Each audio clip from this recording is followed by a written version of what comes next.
Et à tous et bienvenue dans les conversations du Cercle des Liens. Donc, je suis Lilou, sexothérapeute et coach conjugal, et également la fondatrice du Cercle des Liens. Donc, pour rappel, le Cercle des Liens, c'est un espace dédié à l'exploration de la sexualité, de l'intimité et de la relation à soi et aux autres. Et chaque mois, j'ai le plaisir d'accueillir un invité afin d'explorer une thématique à travers différents regards, expériences et expertises. Et donc ce soir, nous allons vous parler d'un sujet qui touche énormément de personnes, le plaisir, la libido et le désir sous plein d'aspects. Donc maintenant que je me suis présentée, l'objectif de ce live, bien sûr, c'est de pouvoir répondre à toutes vos questions. On va voir toutes les dimensions, peut-être des dimensions un peu plus subtiles, ne serait-ce que des dimensions émotionnelles, peut-être énergétiques avec Sonia. Et donc, du coup, j'accueille Sonia et je vais lui laisser la parole pour qu'elle puisse se présenter et nous dire ce qu'elle fait dans la vie. À toi, Et ma Sonia. bonsoir à tous. Donc moi je suis donc Sonia Boukadra, je suis psycho-énergéticienne et psychogénéalogiste. J'accompagne principalement des femmes, mais aussi quelques hommes et des ados, des enfants, à retrouver davantage de sérénité, de confiance, de liberté intérieure et d'alignement avec elles-mêmes. Au fil de mes accompagnements, en fait, j'ai constaté que derrière de nombreuses problématiques comme le stress, la fatigue, l'anxiété, les difficultés relationnelles, le manque de confiance en soi et la perte de sens, eh bien, revenait souvent une même question, celle du rapport à soi, à son corps, à ses besoins et à son plaisir. Donc la psycho-énergétique, en fait, en quoi ça consiste? Ben, ça considère l'être humain dans sa globalité, c'est-à-dire dans son corps, dans ses émotions, dans son mental et dans son énergie, puisque tout est énergie, nous sommes des êtres faits d'énergie. Mais aussi, au-delà de ça, il y a l'histoire familiale qui est souvent mise sur le tapis, j'ai envie de dire, et les mémoires inconscientes qui peuvent nous pourrir un peu la vie. Ok. Bon, alors comment t'en es arrivé à travailler sur des questions liées à la libido, au désir et à l'énergie vitale dont tu parles? Alors, je suis pas arrivée à la libido par la sexualité, mais par l'humain. Parce qu'en fait, lorsqu'on accompagne les personnes dans leurs blessures émotionnelles, leur rapport au corps, leur mémoire familiale, eh bien, ou leur capacité à s'aimer, surtout d'abord, on se rend compte en fait que la libido est souvent impactée. Pour moi, la libido, c'est avant tout une énergie aussi. Et Ok, donc, et une énergie de vie. C'est une énergie de vie et elle ne concerne pas uniquement la sexualité. Elle concerne aussi notre capacité à ressentir du plaisir, à créer, à aimer, à s'aimer, à entreprendre, à, à ressentir de la joie et voilà, d'avoir cet élan d'ouverture à la vie. ok. Terme d'énergie vitale que tu utilises finalement. Oui, tout à fait. D'accord. Alors, selon toi, quand on parle de libido ou même de désir, est-ce qu'il y a des croyances ou des idées reçues que tu rencontres chez les personnes que tu accompagnes? Oui, il y a beaucoup de personnes en fait qui pensent que elles ont une baisse de libido, Mm, forcément, il y a un problème. Voilà, mm, que il y a un problème et qu'elles pensent également que si elles aiment leur partenaire, elles devraient avoir envie de faire l'amour également et régulièrement surtout.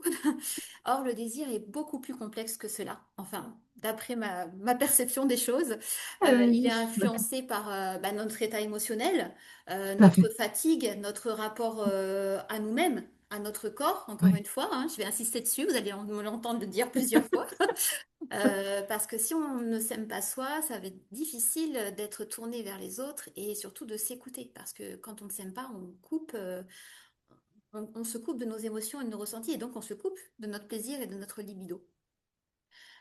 Et donc, en fait, le désir est beaucoup plus complexe que cela. Il est vraiment influencé par tout ça et surtout notre histoire et notre niveau de stress. Et comme on vit dans une société qui est un petit peu stressante, eh bien, même notre sentiment de sécurité intérieure va faire que si on n'est pas en sécurité, encore une fois, dans notre corps, ça va être difficile d'être dans cette notion de plaisir, d'envie, d'être tourné vers l'autre et Mm, de se faire plaisir. ok. Je te rejoins complètement parce que c'est vrai que nous, en sexothérapie, on a l'habitude de parler du fait que la libido, en fait, elle comprend des facteurs biopsychosociaux. Donc, c'est-à-dire biologique d'une première part. Donc, effectivement, la libido, c'est lié à toute la partie hormonale que l'on a et dont chaque être humain sur cette terre est doté. Donc, le côté biologique. Psychologique, tu l'as dit, par la sphère émotionnelle. Et social, enfin, biopsychosocial surtout, social par le fait de l'environnement dans lequel on évolue. Et donc, quand tu parles de stress, de fatigue, bah, du coup, ça correspond effectivement à la description que nous, sexothérapeutes, on en fait. Hmm. Ok, d'accord. Alors, dis-moi tout. À tes yeux, quelle différence il y a entre, ou quelle différence toi tu fais peut-être en tant que psycho-énergéticienne, entre désir, excitation et plaisir? Alors, c'est une bonne question. Alors pour moi, le désir, c'est justement, c'est l'envie, le désir. Ok, Pour moi, l'excitation, c'est la réponse du corps. ok. Et tu m'as dit le plaisir. Et le plaisir. Là, en fait, c'est ce qui est ressenti. Et ces trois Ok, dimensions peuvent être présentes séparément. Une personne peut ressentir du plaisir sans avoir éprouvé de désir spontanément auparavant. ouais. Voilà ce que c'est pour Ouais, moi. non, je suis assez d'accord, ok. On peut même être excité sans forcément avoir de désir. En fait, il n'y a pas Mm, d'ordre précis dans tout ça. C'est pas un cheminement. C'est mm, vraiment chaque personne a une porte d'entrée qui va être différente. mm, Ok, mm, d'accord. Alors, donc du coup, tout à l'heure, on disait que, par exemple, l'environnement, tel que la fatigue, le stress, ce sont des choses qui vont venir influencer notre libido de manière mhm, générale. Alors moi, par contre, je vais beaucoup utiliser le terme de libido. C'est vraiment le terme le plus général possible qui englobe toute la faculté d'avoir du plaisir, de ressentir du désir et d'avoir peut-être de l'excitation. Donc voilà, mhm, c'est le terme général que je vais utiliser ce soir. mhm. Est-ce qu'il y a des facteurs qui vont influencer notre libido sur le plan positif? On a parlé de fatigue, de stress, ça du coup on considère que c'est du côté négatif. Oui. Est-ce que sur le plan positif, avec toi, ton regard là-dessus, est-ce qu'il y a des choses qui peuvent l'influencer? Bah, ça revient un petit peu à ce que je te disais tout à l'heure, c'est que sur le plan positif, ce qui va influencer, c'est déjà de s'écouter, Hmm. d'écouter ses envies et donc Ouais. d'écouter ses émotions, d'être dans l'accueil de ses émotions Hmm. et d'être dans cette autorisation de ressentir en fait. Parce que parfois, enfin parfois même souvent, euh, et encore une fois c'est de par la société dans laquelle on vit, eh bien on nous autorise, enfin on nous a pas appris à nous écouter. On nous a fait croire Ouais. que nous écouter, c'était être égoïste, que voilà, que les émotions, on parle d'émotions négatives, d'émotions positives. Hmm. Moi, j'aime pas du tout ces termes-là, je l'utilise jamais. Parce que une émotion, toute émotion a une raison d'être. Et sa raison d'être, c'est de nous indiquer quels sont nos besoins. Derrière chaque émotion, il y a un besoin. Et donc, eh bien, d'être plutôt dans la notion d'émotion agréable et d'émotion désagréable. Donc, Donc pour en fait, moi, tu pars plutôt du ressenti de la oui, personne plutôt que d'un adjectif qui viendrait qualifier quelque chose. oui, tout à fait. D'accord. Tout à fait. Et donc, par rapport à ta question sur qu'est-ce qui influence de façon positive la libido, Hmm. eh bien, le fait d'écouter nos émotions, de voir ce qui nous fait, ce qui nous procure de la joie, du plaisir, Hmm. eh bien, c'est un super facteur pour pouvoir entretenir sa libido. La deuxième chose, c'est encore une fois, enfin pour moi, ce qui est super important, c'est le rapport avec son corps, de prendre du temps pour prendre soin de soi. Ça peut être des petites choses toutes simples, mais de pas faire les choses, de faire plus les choses en conscience. Alors quand je dis les choses, c'est de s'occuper de soi en conscience.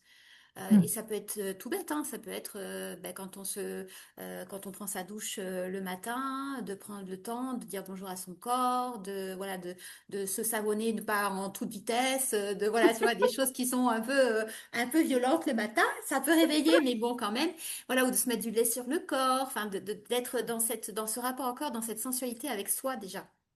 pour Ouais. pouvoir être dans dans ce plaisir en fait quotidien. Et ça peut être aussi par l'alimentation, enfin par tout ce qui est qui procure du plaisir, de manger voilà avec la chaleur qui fait une bonne glace, enfin tu vois des choses comme ça. Mais d'être vraiment dans Ok. d'être présent en fait à ses ressentis, cette qualité de présence là et de pas être en mode robot en fait, Ouais. ça aide Ok. beaucoup. Et donc, du coup, avec ton regard à toi, selon toi, quelle place occupe l'énergie dans le désir? Alors, comme je le disais, tout est énergie. Donc, l'énergie, enfin le désir, c'est une énergie d'ouverture, mais aussi une énergie qui est cyclique, qui n'est pas constante, qui va avoir des variations, encore une fois, par rapport à ce qu'on vit évoluellement, quotidiennement, pardon, puisque notre énergie, elle fluctue selon notre cycle. Alors quand on est en tant que femme, notre cycle Ouais. menstruel, mais aussi les différentes étapes de vie, les périodes de maternité aussi, de transformation de notre Mhm. corps, de deuil, de renouveau, quand on passe à la ménopause. Voilà. Là, je parle plus des femmes parce que s'il y a des messieurs, je suis désolée, mais j'accompagne plus des femmes. Donc, je suis moins experte sur ce côté énergétique pour les hommes, mais eux aussi, ils sont influencés par ces énergies, bien évidemment. Mais justement, le mouvement par la nature même de l'énergie féminine et masculine n'est pas le même. Et dans l'approche du féminin conscient, en fait, parce que c'est un peu mon cheval de bataille, on va dire, hein, l'énergie féminine, mais aussi l'énergie masculine, et de pouvoir équilibrer les deux en soi, ce mariage interne, en expliquant rapidement que l'énergie féminine, c'est cette énergie justement d'introspection, d'écoute de soi, de pouvoir écouter, enfin, l'énergie créatrice aussi, la capacité à donner vie à quelque chose ou à quelqu'un, hein, puisque voilà, on a le privilège de pouvoir porter la vie, mais on a aussi cet élan-là de pouvoir porter des projets, et on a besoin d'énergie masculine pour pouvoir le créer dans la matière, l'incarner Concrétiser. dans la matière, le concrétiser. Et donc, pour en revenir à l'énergie féminine et aux variations de la libido, parce que c'est pas une énergie constante, eh bien, pour être un peu plus consciente en tant que femme et moins culpabilisée par rapport aux baisses de libido que l'on peut Mhm. ressentir et quotidiennement et de façon cyclique, il y a quatre phases dans notre cycle féminin. Dans notre cycle menstruel, on a la phase menstruelle, donc qui correspond à l'hiver, puisque ce sont des phases, on est des femmes, on est des êtres cycliques comme la nature. Et Ouais. donc, Ok. quand on a nos règles, et même après, quand on est ménopausée, on est toujours influencé par ce cycle, même et d'un point de vue hormonal et physiologique et psychologique, parce qu'il y a une sphère qui est associée. Et donc, voilà, quand on a nos règles, eh bien, c'est vraiment la phase de l'hiver. On a besoin de se retirer dans sa grotte. Ça correspond à l'archétype de la femme sage ou de la sorcière. Bon, il y a les deux termes qui sont utilisés. Mais c'est vraiment une période d'introspection, de repos et de ralentissement. Et donc, généralement, là, il peut y avoir, enfin, il y a souvent une baisse de libido parce qu'on a besoin de se retirer et de se reposer. Ensuite Ok. vient la phase de la jeune fille, donc c'est la phase lutéale, qui correspond au printemps et à l'archétype comme je l'ai dit, de la jeune fille, c'est la période pré-ovulatoire. Et là, c'est marqué par un regain d'énergie, une ouverture au monde, de créativité et souvent une libido plus présente. Voilà, là, on est tourné vers l'extérieur, on explore, on a envie de découvrir le monde, l'envie, le désir est là de pouvoir. Donc là, la libido remonte. Et ensuite vient la phase ovulatoire. Donc on l'appelle la phase de la mère qui correspond à la saison de l'été. La jeune fille, c'était le printemps, je crois que j'ai oublié de le dire. Et là, donc, l'ovulation est associée au don de soi. Et donc, on est vraiment dans une période d'ouverture, de rayonnement et de désir, souvent qui est encore plus élevé, hein, puisqu'on est dans cette période d'ovulation. Et après, on est dans la phase prémenstruelle qui correspond à l'automne et à la phase de la jeune, de l'enchanteresse, on l'appelle, ou la magicienne. Il y a deux archétypes. On passe de sorcière à magicienne. Oui, tout à fait. Et là, en fait, c'est une période qui invite à faire le tri et à revenir à soi.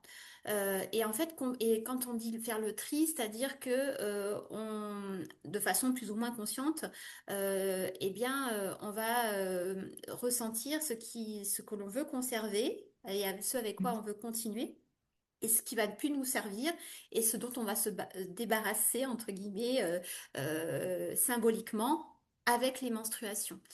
Et comprendre en fait ces variations permet de réaliser qu'il est tout à fait naturel de ne pas ressentir le même niveau de désir tout au C'est long sûr. du mois. C'est Ouais. complètement normal. Voilà. Et même, voilà, et vraiment, j'insiste sur le fait que même après la ménopause, bien que les menstruations aient cessé, il y a de nombreuses femmes qui continuent à vivre ces cycles énergétiques et émotionnels et intuitifs. Peut-être de façon moins impactée, c'est-à-dire que ça peut durer moins longtemps. En moyenne, Mm. j'ai oublié de dire que chaque période, comme c'est divisé en quatre et que normalement un cycle c'est sur 28 jours, chaque période dure à peu près 7 jours. Ouais. Voilà. Bon, et encore une fois, c'est pas une règle, mais c'est une moyenne. Voilà. Donc, Ouais, tout à fait. c'est vraiment important par rapport à cette notion d'énergie. Et au-delà de ça, au-delà de ce cycle, eh bien, comme je le disais, il y a tout le facteur, la fatigue, le stress, l'environnement, hein, comme tu le disais, qui vont aller influencer notre énergie et donc notre envie, notre libido, quoi, tout simplement, hein. Oui. Alors, je te rejoins tout à fait. J'ai bien aimé que tu nommes des personnages. Alors, je pense que ce sont des personnages sur le plan énergétique, enfin des archétypes auxquels on pourrait correspondre. Et en fait, ça correspond vachement. Il faut savoir que pour la libido d'une femme, elle va être beaucoup plus impactée par l'œstrogène qui donne envie et la progestérone, justement, qui dit, pff, on fera ça plutôt demain. Et il y a vraiment cette courbe sur les 28 jours où l'œstrogène, pour l'instant, est bas en début de cycle. Donc, ce côté un peu grotte où j'ai peut-être moins envie. Puis, il y a une montée de l'œstrogène sur la période de la jeune fille. À l'ovulation, il y a un pic de testostérone qui restera après ménopause. Et après, effectivement, l'œstrogène descend pour laisser la place à la progestérone qui, elle, donne pas toujours forcément envie. Mais du coup, il y a ce côté comme tu le disais, la maman qui a besoin de garder un peu pour elle, puis après l'enchanteresse qui a besoin de se débarrasser de certaines choses, bah, du coup, oui, on est dans des pics énergétiques, tout comme on est dans les mêmes pics hormonaux, en fait, donc c'est hyper intéressant. Exactement. Oui, j'ai pas parlé des hormones, mais voilà, et en Ah plus bah, voilà. oui, et en plus d'un point de vue, tu vois, on parlait de l'environnement et le problème Ouais. c'est que notre alimentation en Mm. fait est surchargée en progestérone. Ouais, tout à fait. Donc ce qui fait que ça aide pas Non, du tout non, non, ouais. pour pouvoir être dans cette écoute de ces cycles naturels qui sont complètement perturbés par l'environnement en fait. Mm. Et donc qui n'aide pas par rapport à une libido qui naturellement enfin on serait plus connecté en fait à notre libido et à ces ressentis-là s'il n'y avait pas tous ces perturbateurs extérieurs et environnementaux. On va peut-être l'aborder au cours de notre visio, mais Mm. enfin de notre live, pardon, mais effectivement, après, il y a aussi tout le côté croyances limitantes. On parlait de cycle menstruel, ça génère de nombreuses croyances. Et Oui, encore aujourd'hui, les jeunes filles, elles sont pas formées et informées sur ce que c'est que les menstruations et ce à quoi ça correspond.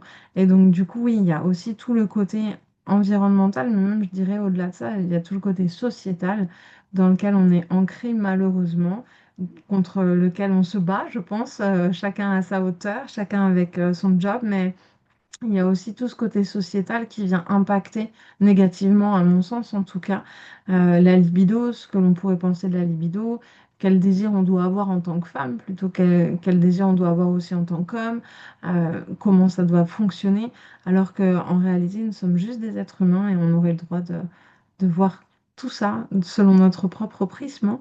Hmm. Exactement. Donc, pour cette première partie, du coup, on garde à l'esprit que finalement, la libido, c'est pas un interrupteur qu'on allume ou qu'on éteint. C'est surtout le reflet de notre équilibre, pardon, global. Alors, dis-moi, Sonia, qu'est-ce qui se passe sur le plan émotionnel quand quelqu'un constate une baisse dans son désir? Est-ce que sur le plan émotionnel, il y a quelque chose qui joue vraiment à ce moment-là?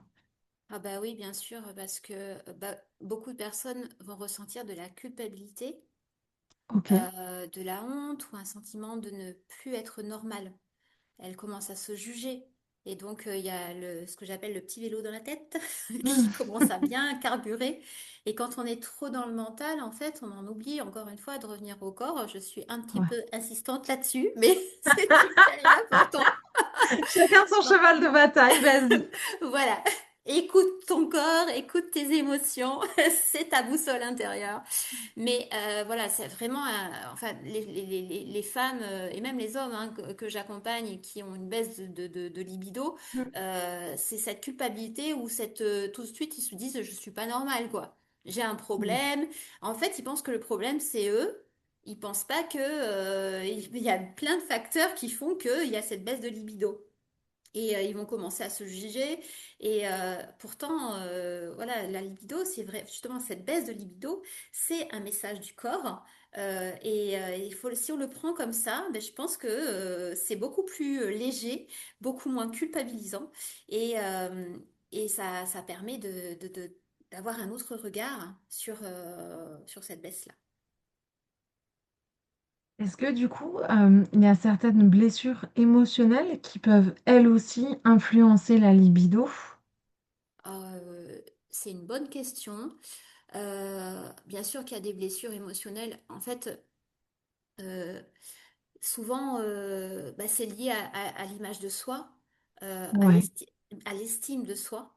ok. Et donc, en fait, ça a surtout un impact sur ça et la blessure émotionnelle qui est... Alors, il y a plusieurs blessures émotionnelles qui peuvent être liées au manque Hmm. d'estime de soi, mais voilà, c'est le jugement, la peur du jugement de l'autre. Alors, quand je dis l'autre, c'est avant tout son partenaire, bien sûr, Hmm. mais à partir du moment où il y a un dialogue avec le partenaire et où on est honnête avec soi, parce qu'il y a aussi cette notion, alors là, je pourrais en parler pendant des heures aussi, mais cette notion de consentement et de se dire, en fait, là, j'ai pas envie et je vais pas dire oui juste pour faire plaisir à mon partenaire, que ce soit dans un sens ou dans Absolument. l'autre. Là, je parle pas que pour les femmes, je parle aussi pour ces messieurs, hein, voilà. Non, mais Ça peut je, être dans les deux sens. je Mais suis il y a entièrement vraiment d'accord. cette obligation qu'on s'impose, enfin cette Hmm. croyance, encore une fois, et ça Ce c'est une devoir croyance conjugal. du devoir conjugal, hein, en sachant d'ailleurs que cette loi Ça a y est. été levée très récemment.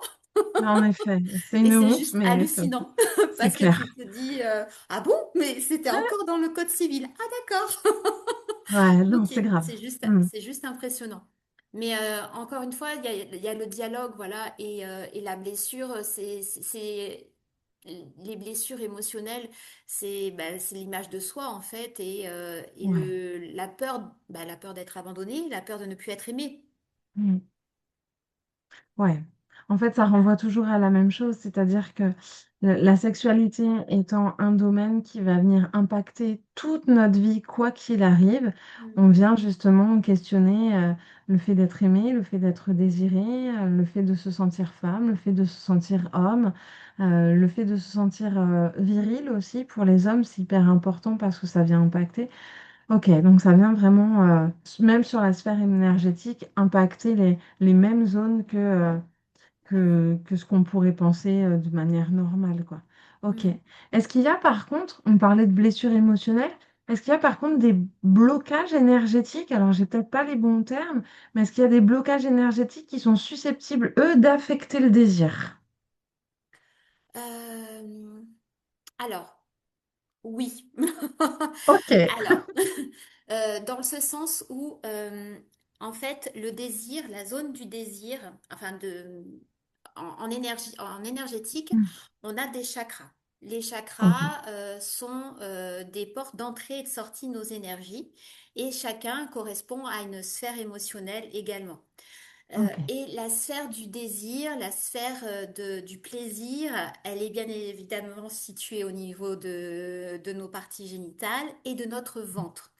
Et Mm. au niveau de notre partie génitale, eh bien, il se trouve ce qu'on appelle le chakra racine, qui est donc le chakra de la confiance en soi, de l'estime de soi, de l'écoute de son corps, du Quelle rapport à idée de son l'avoir corps, mis là. vraiment le côté physique. Voilà. Et donc, si on est bloqué par rapport à tout ça, bien sûr Ouais, que ça va bloquer notre libido d'un point de vue ok. énergétique parce que, eh bien, on n'est pas encore une fois dans cette écoute de ça et donc on peut, et généralement, c'est pas culpabilisant ce que je veux dire, hein, c'est que euh, si on ne libère pas ce chakra-là, Mm. si on ne le nettoie pas, eh bien, bah, ça risque d'être compliqué. Et c'est pas compliqué, pour donner un petit exemple de comment entretenir, enfin, comment nettoyer cette zone-là, eh bien, bah, c'est de tout simplement se reposer, de prendre soin de soi, voilà, de prendre le temps d'aller se balader dans la nature, de se faire plaisir, de s'écouter. Voilà, ça c'est le chakra racine. Et ensuite, le deuxième chakra, donc la deuxième zone qui est impactée encore plus par le désir, parce que c'est vraiment là que la créativité est portée, c'est ce qu'on appelle le chakra sacré. Et donc, au niveau de notre ventre, sous le nombril. Et ce chakra-là, c'est le chakra qui porte non seulement les émotions, Mm. et donc notamment le plaisir, le désir, et c'est aussi là où se siège notre créativité. On en revient encore à cette énergie de vie. C'est vraiment Mm. le, les, comment les bouddhistes l'appellent le hara, et c'est vraiment Ok. notre centre en fait. Notre cœur, le premier cœur, se trouve dans notre ventre. Et notre premier cerveau, c'est notre ventre en fait. Ouais, ça on l'entend Il y a dire. plus de neurones dans notre ventre que dans notre cerveau. Mm. Voilà, Ok. et bien sûr que avec le nerf vague, notre cerveau, notre mental va influencer notre ventre. Encore une fois, il y a des petites choses toutes simples comme la respiration, Mm. la cohérence cardiaque, des choses pour revenir à soi ou la méditation qui vont permettre d'être dans cette ouverture du chakra du ventre. Moi, souvent, quand j'accompagne des personnes énergétiquement en soins ou j'aime bien enfin j'aime bien régulièrement, je les amène à faire une méditation, nettoyage au niveau du chakra sacré pour ouvrir aussi l'énergie du chakra et qu'elle puisse aussi être dans cette réception parce que Mm. alors, beaucoup plus les femmes que les hommes. Mais nous, naturellement, on a une énergie de réception. L'énergie féminine, c'est l'énergie qui reçoit. L'énergie masculine, c'est l'énergie qui va vers l'extérieur. Et nous, on accueille les hommes en tant que femmes. Voilà, on les autorise à rentrer dans notre temple sacré. Et les hommes, eux, c'est beaucoup plus, je veux dire, visible que pour nous. Oui, Voilà. bien sûr. Voilà, mais toujours est-il que voilà, c'est d'être dans cette. Il peut y avoir un blocage si cette zone de notre ventre, que ce soit pour les hommes ou les femmes, mais encore plus pour les femmes, si elle est encombrée, trop pas écoutée, pas accueillie, eh Mm. bien, ça va être difficile d'être dans cette ouverture et dans cette libido ouverte et déployée, j'ai Mm. envie de dire. Et du coup, comment toi tu arrives à repérer ces blocages? Alors, comment j'arrive à les repérer? Bah, par rapport à ce que les personnes Ouais. me verbalisent, mais surtout, bon, quand je fais des soins énergétiques, c'est par la lecture, voilà, mais il y a vraiment, bah, soit c'est un peu difficile quand on n'est pas de la partie, mais j'ai envie de dire. Mais les chakras, en fait, les chakras, ça veut dire roue en sanskrit. Et elles vont être soit suractivées, soit elles vont être trop lentes. Et donc, c'est de les nettoyer, de les purifier par rapport à tout ce que j'ai dit avant. Et de pouvoir, mais c'est surtout aussi dans la parole et dans l'écoute de soi.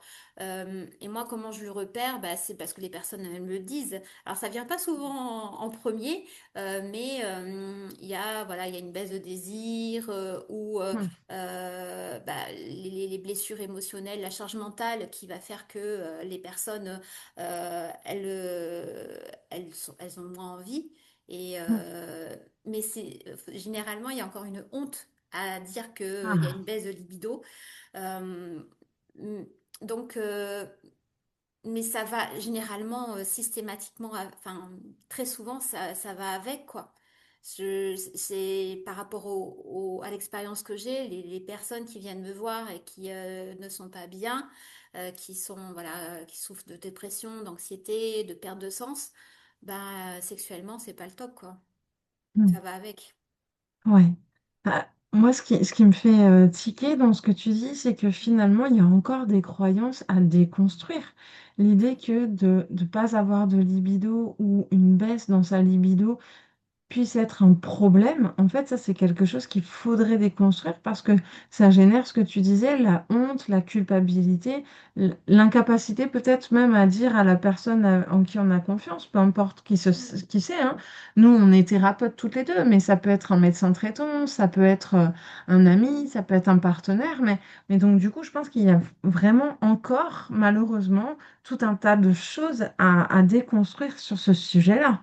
Parce que je pense pas que, en tout cas, c'est mon regard de sexothérapeute, c'est Mhm. pas parce qu'on a moins ou pas de libido sur une certaine période donnée que pour autant ça signifie qu'on n'aime plus notre partenaire. L'amour et la libido sont vraiment deux choses qui sont complètement distinctes. Enfin, je sais pas Ah, ce que toi tu je suis imagines, mais complètement d'accord avec toi. Mm. Hmm.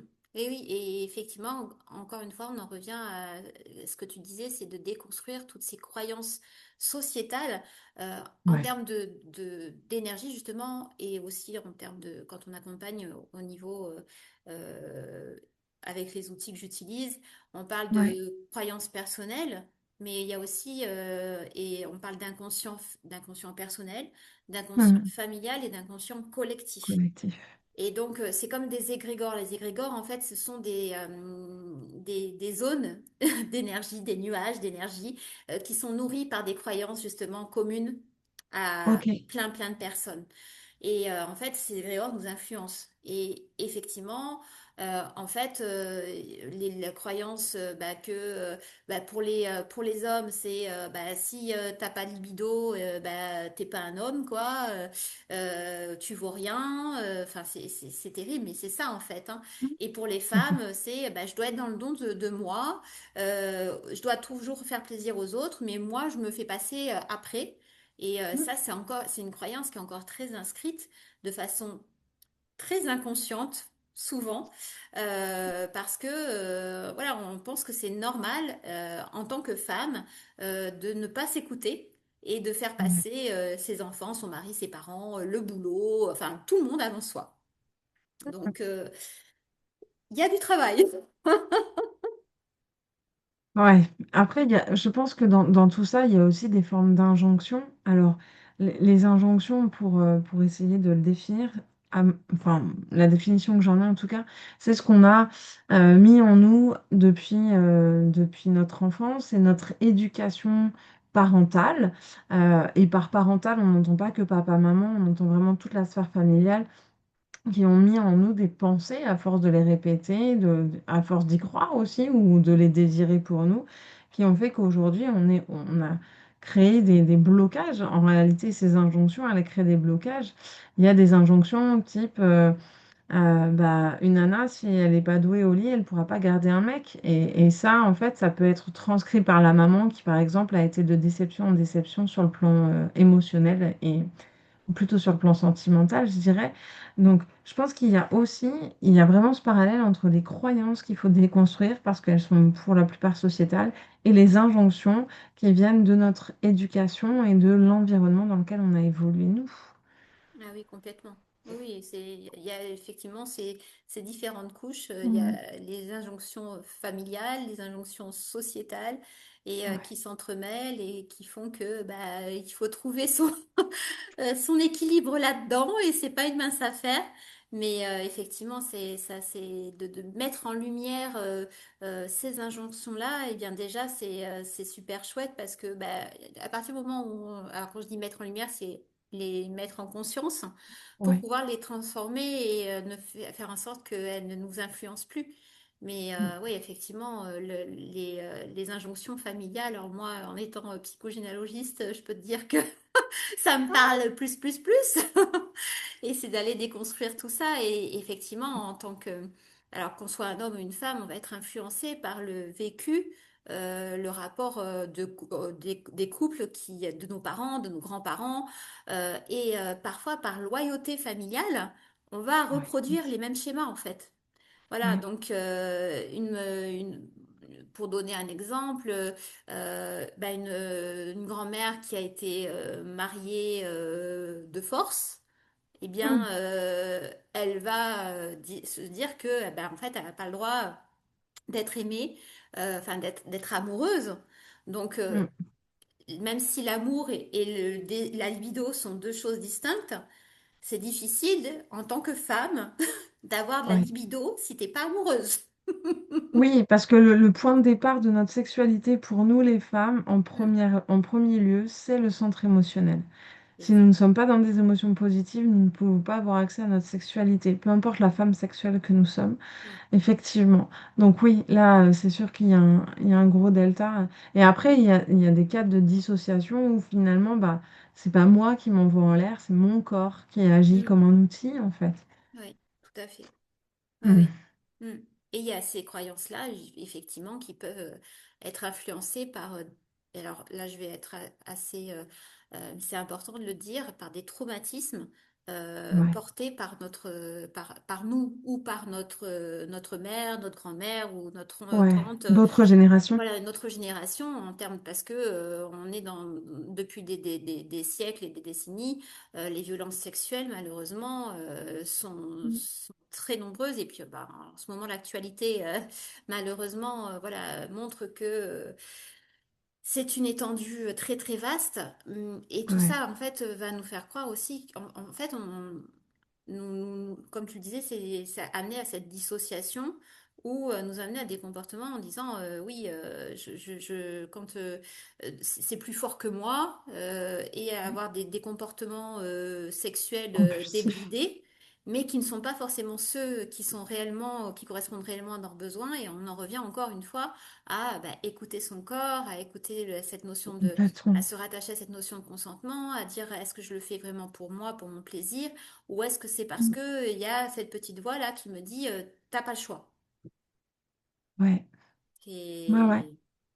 Et Je te rejoins et je suis tout à fait d'accord avec toi. Mm. Bon, on est bientôt à la fin de notre live et moi j'aime beaucoup finir les lives par... Enfin, finir, on n'a pas encore terminé. Mais en tout cas, aborder aussi le côté positif de comment on peut retrouver le plaisir et le désir. Alors du coup, si quelqu'un vient te voir et que cette personne, elle se sent complètement déconnectée de son énergie sexuelle, de son énergie primaire, comme tu disais, quel conseil tu peux lui apporter? Est-ce que tu as des tips? Est-ce que tu as, t'as Mm. des choses à nous livrer là pour que les personnes qui peut-être se sentent concernées puissent se dire, ah ok, première chose que je peux faire, c'est peut-être celle-ci. Mm. Avec oui, grand plaisir, parce que effectivement, bah, je conseille de commencer par le plaisir justement plutôt que par la sexualité. Mm. Parce que, encore une fois, c'est se mettre un peu la barre trop haut et de se déculpabiliser de cette baisse de libido. Et pour moi, le plaisir est vraiment, et quand je dis plaisir, c'est la joie que procure le plaisir qui est derrière. Ouais. Et la joie, c'est vraiment une porte d'entrée. Et tu vois, moi, en te le disant, j'en ai des frissons parce que c'est Non, ça, je en sais. fait. C'est vraiment de s'écouter et de dire, est-ce que là, je ressens du plaisir, donc de la joie. La joie, c'est vraiment l'émotion boussole pour savoir si on est dans le plaisir ou dans l'obligation. Et donc, Ouais, pour moi, le plaisir, la joie, c'est vraiment la porte d'entrée avant de parler sexualité. Et pour ça, bah, c'est de retrouver des moments qui nourrissent notre joie. La détente, la créativité. Et ça peut passer, voilà, si on aime dessiner, par peindre, par chanter, par danser, et aussi par la sensualité. Et quand je parle de la sensualité, c'est de soi avec soi. C'est vraiment oui. de se trouver, de se retrouver belle, de se sentir belle ou beau, pardon, messieurs, dans son corps. Mais c'est vraiment ça, c'est de se regarder dans un miroir et c'est un exercice qui est très difficile pour certaines personnes, donc je ne le force pas, mais c'est de se regarder dans le miroir. Et de dire, de parler à chaque partie de son corps, de dire ma poitrine je t'aime, mes fesses je t'aime, moi ma bouche je t'aime, enfin, de vraiment être dans cet amour de soi à soi, on en revient à ça. Mais ça, c'est un exercice qui est pas simple et que je ne conseille pas tout de suite, mais vraiment juste dans le plaisir en fait, de dire bon ben j'adore danser et ben je danse et j'ai cette joie de danser, d'avoir ce plaisir de retrouver du mouvement dans mon corps. Pour moi, le plaisir commence par l'écoute de soi. C'est ça, hein, Ok. c'est beaucoup de femmes ont appris à répondre justement, comme je le disais tout à l'heure euh, aux besoins des autres avant les leurs. Mm.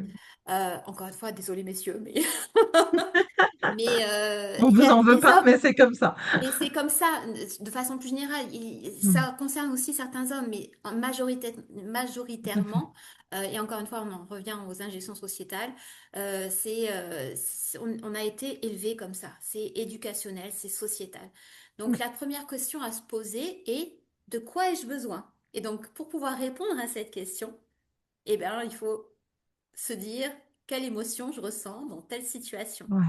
Et l'émotion boussole, c'est la joie. Donc, si on répond à ces besoins pour se procurer de la joie, bien là, on va retrouver l'envie, le désir, le plaisir, la libido. Ok.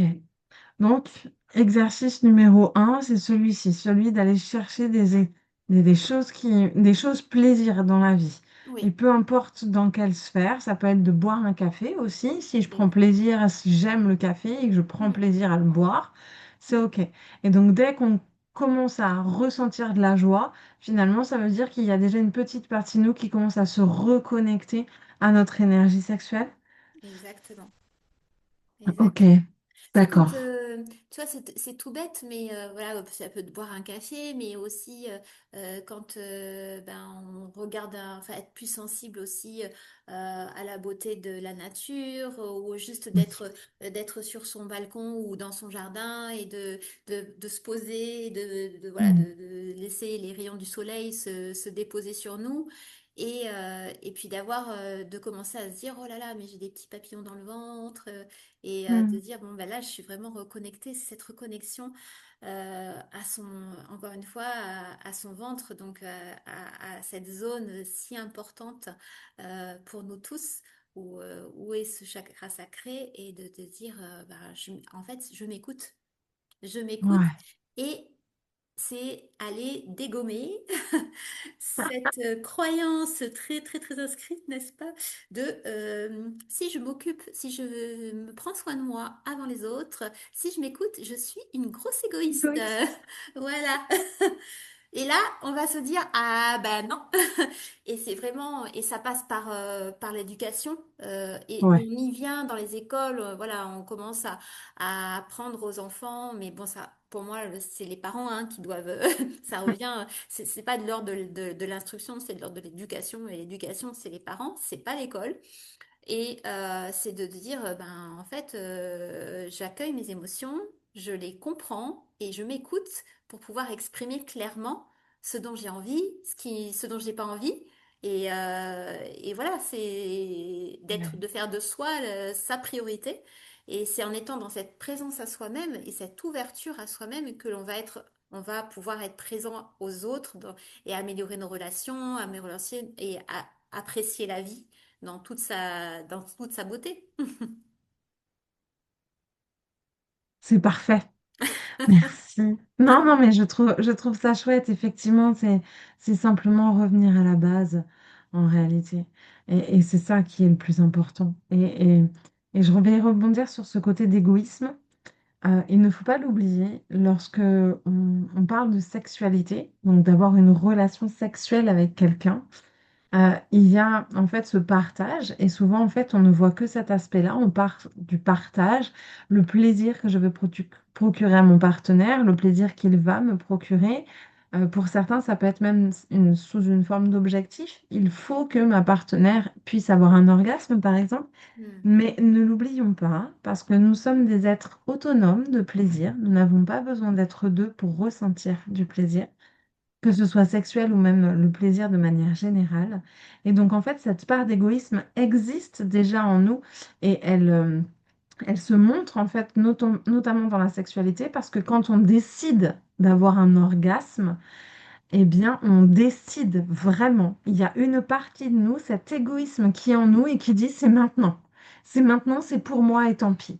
Et donc, du coup, en fait, il faut pas se dire mais je suis égoïste si là je vais aller faire les boutiques ou si je prends 10 minutes pour me prendre une tasse de café. Non, non, en fait, l'égoïsme fait partie intégrante de nous. Et donc, c'est important de le rappeler parce que dans la sexualité, il existe cet égoïsme et heureusement. Parce que sinon, en fait, on serait toujours là. Alors, c'est bon pour toi? Non, pas trop. Ah merde, bah pour moi non plus. Ça durait 4 heures et on n'a pas le temps. Donc, faut être honnête, on n'a pas le temps.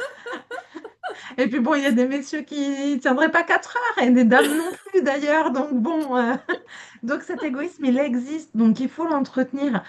L'égoïsme, moi je fais souvent le parallèle entre l'égoïsme et l'égocentrisme. Il y a deux Hmm. mondes. Je peux être égoïste aux yeux de certains parce que du coup, là, j'ai pris 10 minutes pour moi, mais je serais égocentrique si par contre tout ne tournait qu'autour de moi. Et vraiment, il y a ces deux notions qui sont très différentes. Et dans la Hmm. sexualité, on rencontre de l'égocentrisme pour certaines personnes qui ne mettent en avant que leur propre plaisir au détriment du plaisir de leur partenaire. Mais Hmm. il y a quand même cette part d'égoïsme qui existe et qui subsiste, et heureusement. Hmm. Tout à C'est fait. important. Oui. Dans égoïsme, il y a ego, et l'ego n'est pas une chose à complètement rejeter. Pas du tout. Des Oh, fois, il nous pourrit un peu la vie, mais il a une raison d'être. Et cette raison, c'est je m'écoute. exactement. Ok, bon, ma Sonia, on va à peu près conclure sur ton regard à toi. Raconte-nous un peu comment toi, en tant que psycho-énergéticienne et psychogénéalogiste, tu peux être passionnée par un sujet qui semble être très loin, très très loin de toi, de ce que tu fais. Euh, comment ça se fait? Raconte-moi un peu ton regard là-dessus. Alors, c'est pas du tout très loin de moi, parce que bah, le plaisir, la libido, c'est la base, encore une fois, de Mm. notre, bah, de notre plaisir de vivre, en fait. C'est ça, c'est d'être en vie pleinement et Ouais, de savourer la vie pleinement. Et donc, ça part, c'est la sexualité. Et donc, comme tu disais tout à l'heure aussi, on peut ressentir du plaisir seul. Et c'est important aussi de s'explorer seul. Et le nombre de personnes qui sont encore gênées quand on parle de ça, alors que c'est tellement naturel. c'est Mais clair. voilà, moi j'aime. Alors il y a un exercice que je propose aux femmes, que je n'impose pas du tout, mais que je propose aux femmes, c'est de regarder leur vagin. Parce que il y en a beaucoup qui n'ont jamais regardé en mettant un miroir devant leur vagin pour voir à quoi ressemble leur vagin. Voilà, et de l'explorer, de Ouais. pouvoir à quoi. Donc, il y a plusieurs. Ça sera à l'objet d'une autre discussion avec grand plaisir. Mais en fait, chaque vagin a une forme particulière. Complètement. Et en fait, il y a quand même des formes qui se retrouvent et les vagins ont des noms. Et en fonction de la forme du vagin, ça va venir dire quelque chose sur la femme que l'on est. Excellent. Ouais. On va se refaire un live sur ce sujet-là. Voilà. Mais alors, moi, enfin, c'est pas, je sais pas ma spécialité du tout. Ouais. Mais toujours est-il que ça fait partie, lorsqu'on parle de libido, ça fait partie de la vie en fait, et c'est fascinant parce que ça agit quand même, ça agit comme un révélateur en fait. Elle nous montre souvent là où on a besoin d'aller et là où on n'est Exactement. peut-être pas prête ou prêt à aller, et là où on s'est oublié parce que on Mm. s'oublie en tant que femme, en tant qu'homme. Ouais.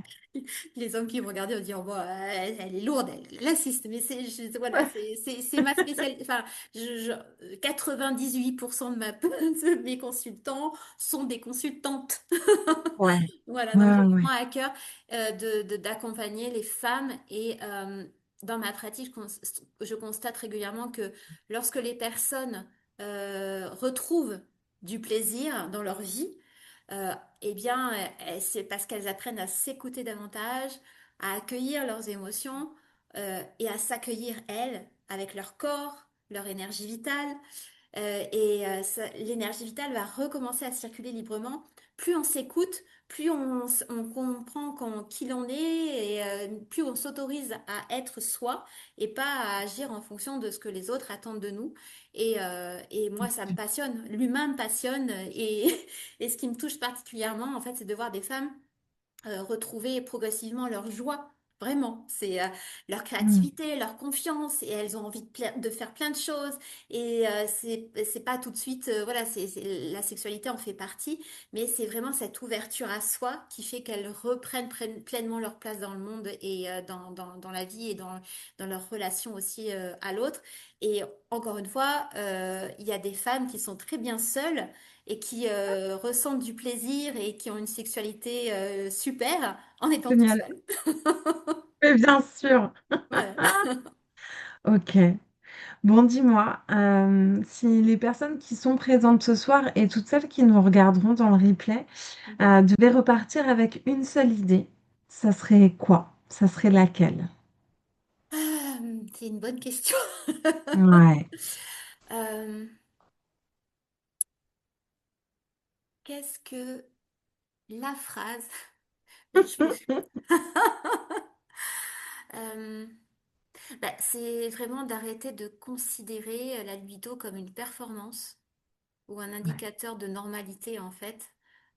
Comme tu l'as dit très justement, il y a autant de libido qu'il y a d'êtres sur la Terre.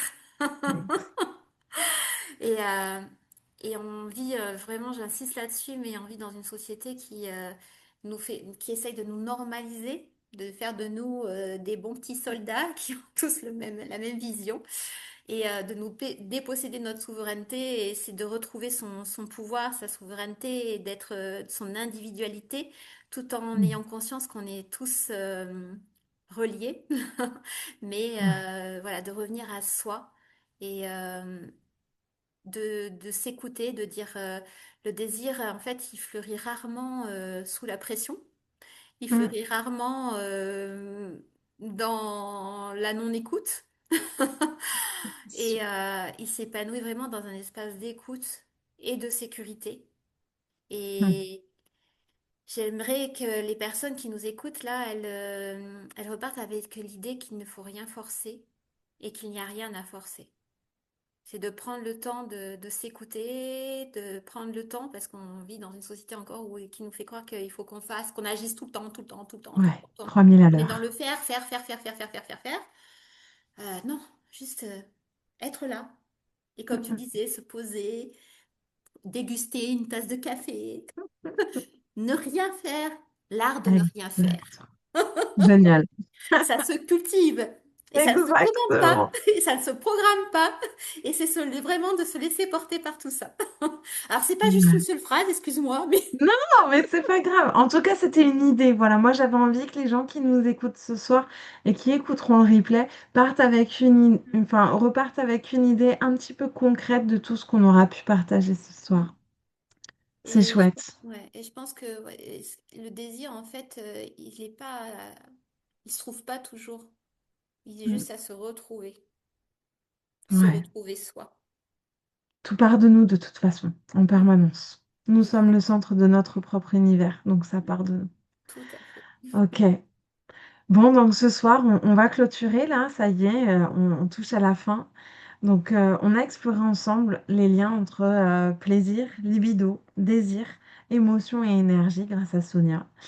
Je pense qu'on a pu comprendre que du coup, la libido, elle est influencée par de nombreux facteurs. On parlait de biologie, on a parlé de l'aspect psychologique, mais aussi de l'aspect relationnel et surtout de l'aspect énergétique. Et ça, c'était super chouette. Donc, un grand merci, Sonia, pour ton regard, pour ton expertise sur tout ça, et pour tout ce que tu as accepté de nous partager ce soir. Moi, j'aimerais juste que tu nous dises une petite dernière chose. Si les gens qui nous écoutent, que ce soit là ce soir ou en replay, ont envie de te retrouver, où peuvent-ils te retrouver? Est-ce que tu as un site internet à nous communiquer? Est-ce que tu es présente sur les réseaux? Où est-ce que tu exerces? Dis-nous tout ça.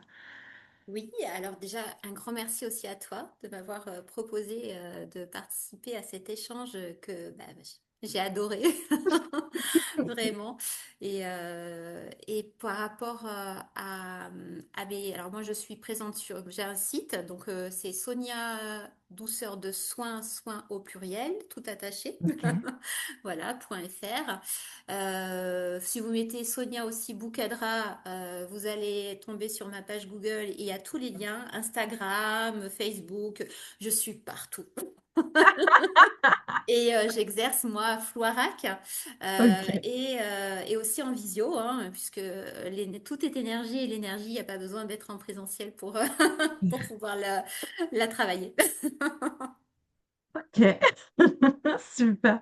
Bien, merci beaucoup, ma Sonia. Euh, le dernier mot que je dirais, c'est que si vous avez envie de continuer à explorer votre sexualité, votre plaisir, votre intimité dans un cadre bienveillant et accessible, vous pouvez rejoindre le Cercle des Liens. Voilà, la plateforme, elle est faite pour ça, elle a été créée pour ça. La petite phrase que j'adore, c'est ma phrase chouchou, mais c'est parce que le plaisir se cultive, la sexualité s'apprend et l'intimité se vit. Donc, un grand merci à tous ceux qui étaient présents ce soir et à tous ceux qui nous regarderont, qui auront le plaisir de nous découvrir sur YouTube, sur les réseaux, peu importe, on est partout, on est partout.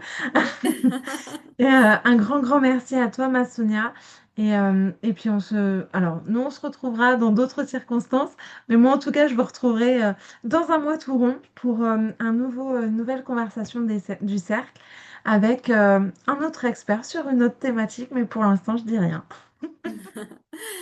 Bonne soirée à tous. Merci à toi, ma Au revoir. Sonia, et bonne soirée à tous. Ciao!